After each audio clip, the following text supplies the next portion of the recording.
I don't know if you guys saw this around the world, but Theresa May, the Prime Minister of the United Kingdom, seems to be doing her absolute best to screw things up. Yesterday, she cancelled a parliamentary vote which would have decided the final outcome for her Brexit deal in a show of absolute cowardice. If we went ahead and held the vote tomorrow, the deal would be rejected. We will therefore defer the vote scheduled for tomorrow. Scotland, I think it could be time. Now, before I get into today's video properly, a few things I think I should say. I love the United Kingdom. I respect the United Kingdom. I understand a lot of the good things that the UK has done as a collective of nations. I lived in London for 5 years. I have dear family members who are English and live in England. My favourite cousins, I've got aunts and uncles who live in England. Those connections run deep and they will never change no matter what. But as time goes on, I realise more and more that the different corners of the United Kingdom, the different countries within the United Kingdom, think very different politically. I don't really talk about politics on this channel. It's not something that I find fun or entertaining. And to be honest with you, this channel is supposed to be about entertainment and informing people about Scotland, essentially. But I think we've reached a point where something as critical as the state of the United Kingdom and how it goes on from here is something really important in terms of informing you guys how we go forward. I think it's something I absolutely have to talk about. This is not even something about party politics. In fact, I hate party politics. I think supporting a party or supporting individuals, politicians, as if they were like stars on a football team is absolutely bizarre behaviour. Aye, lads and lassies, today I'm going in. Hello everybody and welcome to my YouTube channel. My name is Sean and I'm a vlogger from Edinburgh in Scotland, and on this channel I never talk about politics. Well, today that changes a little bit. You see, on YouTube and other social media platforms there are political commentators on every side of debates, right? On the far left, on the far right, and everything in between. There are lots of people already doing it, right? I will never ever be a political commentator. However, I think it's important that I talk about Scotland's place in the world and where I think it might go from here on in. Because for all of these political commentators that exist, there is virtually nobody speaking about Scotland and Scotland's independence here on YouTube, for example. There might be one or two, but really, there are not that many people giving commentary on this issue. And I think for a few occasions it might be good for me to address that imbalance. If you would like to join me on that journey and be part of the discussions continuing from here on, please do me a favour. If you're new here, hit the red subscribe button down below, and then you can keep in touch with all of my adventures from now on, regarding Scotland or otherwise. Share this video with your friends and family, let them know that this is a place where we do talk about Scotland in all its different forms. Whether that is about our culture, whether that is about great places in Scotland and great people in Scotland, and also now I guess a couple of political things as well. It is great to have you all on board. Thanks for subscribing. Hit the notification bell as well so that YouTube doesn't forget to remind you that I've got a new video out. I think it's probably good that I show my hand at this first early stage. I supported Scottish independence in the last referendum. I think I need to put that out there right now. But I consider myself to be a pragmatic person, especially when it comes to politics. As I said, I don't really necessarily buy into individuals or parties. I think that's a dangerous route and that is not going to be me. And I do see different sides on most issues. For example, in my own life, I believe in free market economy. I worked in financial services, for goodness sake. I mean, I do understand and appreciate the global economy, and I do appreciate being globally connected as countries as well. On the other hand, I am passionate about social services of the types that a lot of people in Scotland benefit from. I think this is crucial to protect the most vulnerable in any society, and I am passionate, beyond passionate, about the NHS, our National Health Service in the United Kingdom, of which I am a beneficiary, and many people in my family have been beneficiaries over the years. And in fact, I'd say most families in the UK have benefited from the NHS. It's an amazing, amazing thing that we have in the United Kingdom, and we're all very proud of that. No more so than in Scotland. The NHS is an institution for us, and I personally would fight to keep the NHS alive and going for as long as I live. I didn't always support Scottish independence. As I said to you guys, I lived in London for quite a few years, and I worked in financial services. My views were really different then, and in fact, if you look hard enough on the internet, you might even find a couple of articles of mine where I argue against Scottish independence. But I think through time, especially in my time in London, it was the snarky, sarcastic comments that I got from colleagues in London who also worked in financial services that really started to open my mind a little bit. It opened my mind about the true perception people in England, for example, do have of Scotland. The types of things I used to hear all the time is, you in Scotland, you guys are benefit junkies. You will never ever survive without our funding. You need us. Scotland is not even the size in terms of population of London. No UK pensions, no UK passports, no UK pound. These were comments I heard on an absolutely daily basis. And at first I went with agreement with these types of comments, but then I started to open my mind a bit and realised that This is how people from the rest of the UK see Scotland. And I realise that's not everybody in the United Kingdom, but there's definitely an elite in the UK that sees Scotland in that light. It made me remember my upbringing in Scotland, in working class Scotland, and how proud I am of being Scottish and the upbringing that I had. I started to do more research, I started to discuss the topic with people on both sides, and I really realised that actually Scotland and the rest of the UK are going in separate directions on so many things, and actually Scotland's voice was not being heard in any sense. And that really the only logical conclusion to that would be for Scotland to make its own decisions. Scotland and the rest of the UK are totally different politically. And you know what makes us truly great? It's our values. British values. Fairness, freedom. It's just the way we think about things is really different. And when you have people from one part of the UK and they think in total different ways and want to go different directions, I mean, it seems to be a natural force, that, doesn't it? However, in terms of Scotland's numerical disadvantage, in terms of votes in the UK, no matter if every single person in Scotland voted on something, it would not pass Westminster because we are at a huge disadvantage in terms of votes throughout the UK. And I think Brexit is a very, very good case in point. But before I get there, let's get back to the Scottish independence referendum in 2014. Remember one thing, Scotland, as a whole, we are a very pro-European country. We like the EU. So when we had our independence referendum, we had people like David Cameron, the then Prime Minister of the United Kingdom, coming to Scotland and telling us, if you want to remain as part of the EU, if you want to retain your EU membership, Scotland, the best way for you to do that is to stay a member of the UK. It would be a painful divorce. And so we thought, right then, okay, if we want to stay in Europe, that's one of the things we want most of all.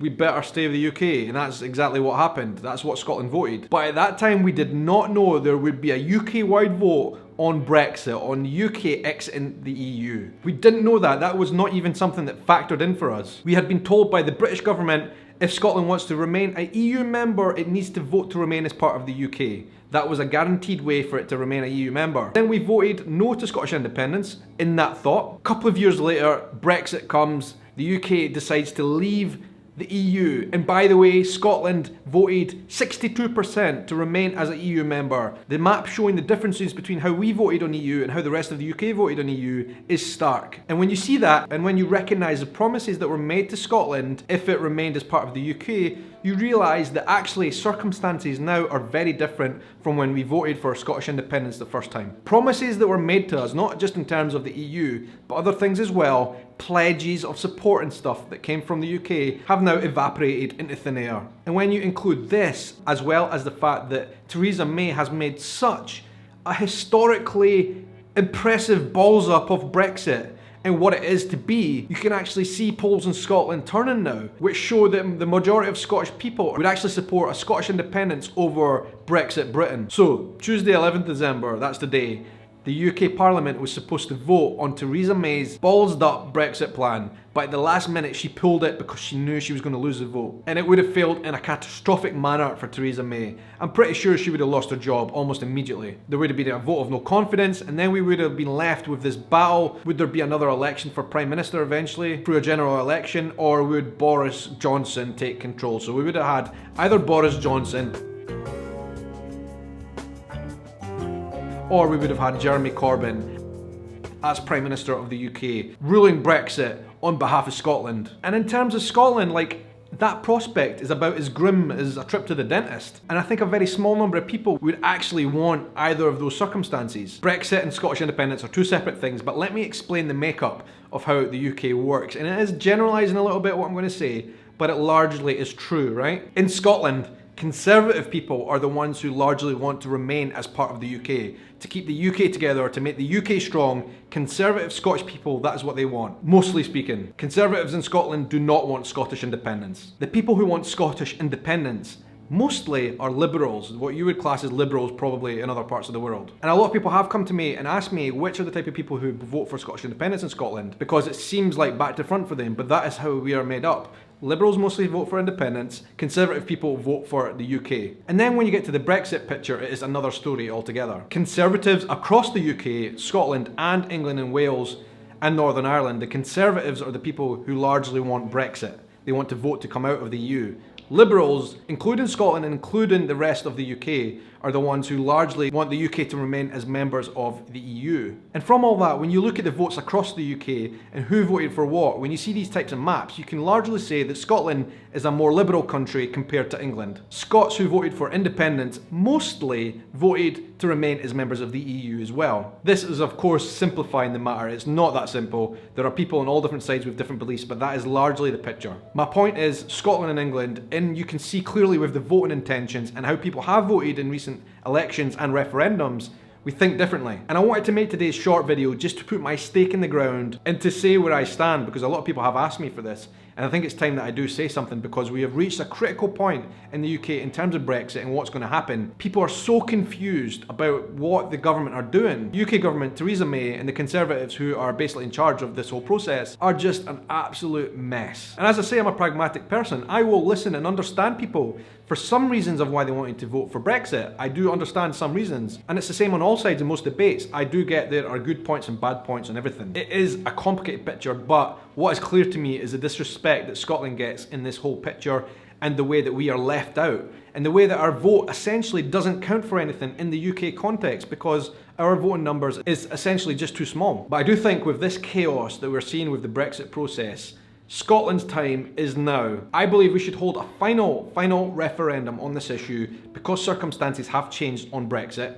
We should have the choice. Does Scotland want to be an independent country, or does Scotland want Brexit Britain? That is going to be the choice. Independence or Brexit Britain. And this time around, I think we have to have that say, because we have clarity on what Europe is for Britain now. It is Brexit, one way or the other, whether Theresa May gets her way, or whether Jeremy Corbyn gets his way, or whether Boris Johnson gets his way. Brexit will happen. Do Scottish people want Scottish independence and then hopefully getting back into the EU one day, or do Scottish people want Brexit? I think that choice has to be made one way or another. It doesn't matter which way you look at things and what you believe in. A lot of people have come to me and said it is astonishing that Scotland is the only country in the world that voted against its own independence. I mean, strictly speaking, that's not entirely true. We are forgetting Tokelau, the little atoll that belongs to New Zealand. They also voted against their own independence, but it's a very small group, Scotland and Tokelau. That is a shocking fact though, nonetheless, right? I think this vote needs to happen again, and we need to get the final say on Brexit or Scottish independence. Would we go the same way as last time? I don't really know. Who knows? But I think we should have that say.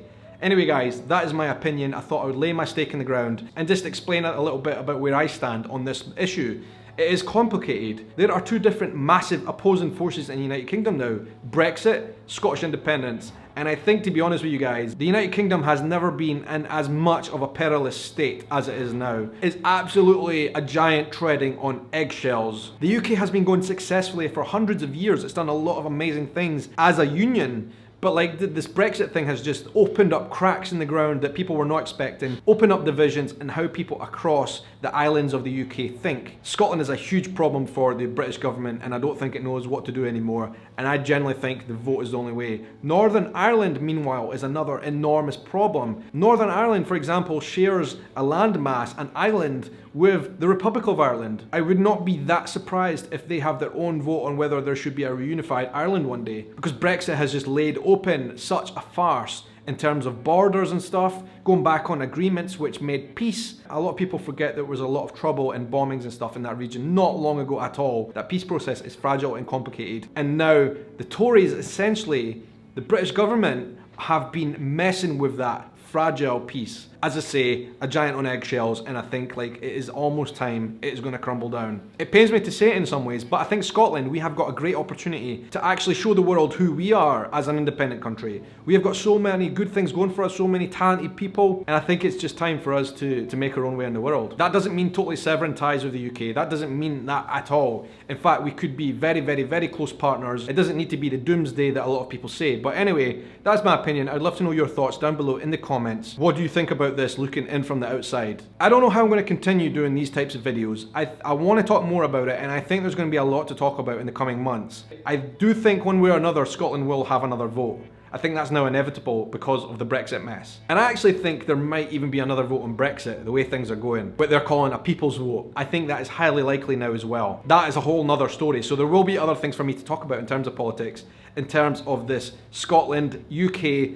Brexit, Scottish independence, European Union thing. It is a lot of complicated stuff to get through. People don't agree on everything, and I think diversity is one of the most important things in life. So let's get talking about it down below in the comments. Thank you so much for watching, guys. How do you think I should take this forward? Would you like to see more of this talk? Would you like to see more talk of a Scottish person talking about Scottish independence and what it might mean for us? I would love to know your thoughts down below in the comments. So thank you so much for watching. I will speak to you again really soon. Until the next adventure, I hope you have a good night, morning, evening, afternoon, or whatever time of day it is wherever you are in the world. Take care.